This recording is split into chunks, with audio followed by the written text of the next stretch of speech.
అసలు అన్నిటికంటే ఎక్కువ మమ్మల్ని ప్రశ్నిస్తున్న మీరు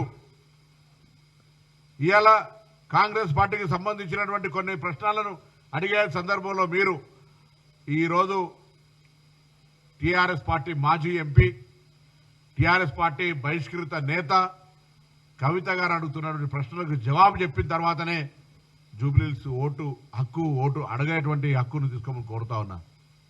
మీ పార్టీ నాయకురాలు చెప్తుంది మీ పార్టీ మొత్తంగా అవినీతి మయమైపోయిందని చెప్తా ఉన్నటువంటి పరిస్థితి. జవాబు చెప్పే ప్రయత్నం చేయండి. సంబంధం లేని అంశాలను తీసుకొచ్చి బై ఎలక్షన్ లో 10 సంవత్సరాల మీ అధికార పార్టీ 2 సంవత్సరాల మా అధికార పార్టీ ఏం చేసిందో చర్చకు అవకాశం లేకుండా డైవర్షన్ పాలిటిక్స్ చేస్తూ ఈరోజు ప్రజలను మభ్యపెట్టే ప్రయత్నం చేస్తున్నారు. కానీ ప్రజలు చైతన్యవంతులు. జూబ్లీహిల్స్ ప్రజలు కంటోన్మెంట్ ప్రజలను ఉదాహరణ తీసుకొని అక్కడ కాంగ్రెస్ను గెలిపించబోతున్నారనే మాట కూడా ఈ సందర్భంగా మనం చేస్తా ఉన్నాం. ప్రజలకు విశ్వాసం కలిగిస్తా ఉన్నాం. 3 మంత్రులు 3 నెలలుగా ఆ నియోజకవర్గంలో ఉన్న అనేక సమస్యలు పరిష్కరించడం, భవిష్యత్తులో కూడా విశ్వాసం ఇస్తా ఉన్నాం. అక్కడ ప్రతి గల్లీ అక్కడ సమస్యలు పూర్తిగా నిర్మూలించే బాధ్యత మాది, ప్రభుత్వం మొత్తం క్యాబినెట్ది. ఆ యువకుడు శాసనసభ్యుడు గెలిపిండి ఆయన వెంట ఉండి అన్ని రకాల సమస్యలు పరిష్కరిస్తామనేటువంటి మాట కూడా ఈ సందర్భంగా మనం చేస్తా ఉన్నాం.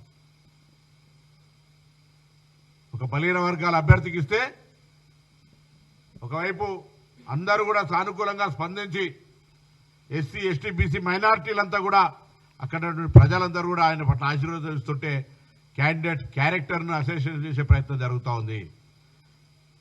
సో ఇవన్నీ దృష్టిలో పెట్టుకొని నేను మరొక్కసారి ప్రజలను కోరుతా ఉన్నాం. అసలు వాస్తవంగా వీళ్ళు బాకీ కార్డు తీసుకొస్తారు. నేను అడుగుతా ఉన్నా, ప్రతి పుట్టే బిడ్డకు 2 లక్షల రూపాయల అప్పు కార్డు మేము మీకు ఇవ్వాలి. మీ ఇంటికి వస్తే మా ఇంటి 5 సభ్యులు 5 2 10 లక్షలు మాకు ఇచ్చినాక ఓటు అడగమని చెప్పేటువంటి పరిస్థితుల్లో మేము ఇవ్వాలా. వాళ్ళ ఎజెండా మార్చి డైవర్షన్ పాలిటిక్స్ లో ఎక్కడికో తీసుకుపోయే ప్రయత్నం జరుగుతున్నారు. మేము ఓన్లీ జూబ్లీహిల్స్ ఉప ఎన్నిక, జూబ్లీహిల్స్ ఎన్నిక అభివృద్ధి, జూబ్లీహిల్స్ ఎన్నికల ప్రజల సంక్షేమం సంబంధించిన ఆలోచన మాట్లాడుతూ ఉన్నాం. 10 సంవత్సరాల నిర్లక్ష్యమైన ఈ కాన్స్టిట్యూన్సీని ఏ విధంగా తీసుకుపోవాలా, 10 ఏళ్లలో మీరు చేయలేంది 2 నెలల్లో ఏ విధంగా చేస్తా ఉన్నాం మేము చూపెట్టే ప్రయత్నం చేస్తా ఉన్నాం. ఇది ప్రజలు ఆలోచన చేస్తా ఉన్నాం. అందుకే తప్పకుండా నేను అడుగుతా ఉన్నా, ఆనరేబుల్ సెంట్రల్ మినిస్టర్, జూబ్లీహిల్స్ కూడా పార్లమెంటు సభ్యుడు, గతంలో కేంద్ర మంత్రిగా ఇప్పుడు కూడా కేంద్ర మంత్రిగా జూబ్లీహిల్స్ నియోజకవర్గం ఏం చేసిరని ఓట్లు అడుగుతున్నారని అడుగుతా ఉన్నా. మీరు టీఆర్ఎస్ కుమ్ముక్కై బల్లిక బకరాలాగా తీసుకొచ్చి ఆయన పెట్టి పాపం రామచంద్రరావు గారు చూస్తుంటే జాలి కలుగుతోంది. రాష్ట్ర బీజేపీ అధ్యక్షుడా, యూసుఫ్ కూడా డివిజన్ అధ్యక్షుడా అని పార్టీలో మీకున్నటువంటి భారతీయ జనతా పార్టీ నాయకత్వం టీఆర్ఎస్ పార్టీకి సరెండర్ పాలిటిక్స్ చేసినట్టుగా కనబడుతూ ఉంది. మీకు పైన నాయకత్వం ఢిల్లీలో దోస్తీ, గల్లీలో కుస్తీలో భాగంగా పోయినసారి పాపం పోటీ చేస్తే 20,000 చిల్లర వచ్చినట్టున్నాయి. ఈసారి 10,000 కూడా వస్తాయా రావా ఆలోచన చేయాల్సిన అవసరం ఉంది. అందుకే ప్రజలు అప్రమత్తం కావాలి. ఈ రెండు ఒకటే.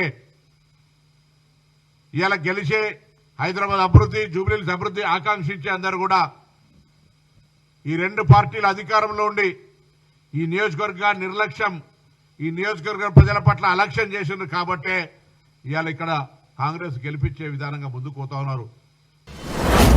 మీ వ్యాపారం అభివృద్ధి కావాలని కోరుకుంటున్నారా? అయితే వెంటనే క్యూనస్ ని సంప్రదించండి. Schools, colleges, banks, shops, office promotions, land promotions, political promotions, restaurant promotions, hospital promotions, పుట్టినరోజు వేడుకలు, శుభకార్యాలు, వ్యాపారాలు ఏవైనా, సందర్భం ఏదైనా ఇప్పుడే క్యూనస్ ద్వారా తెలియజేయండి. మీ వ్యాపారాన్ని అభివృద్ధి చేసుకోండి.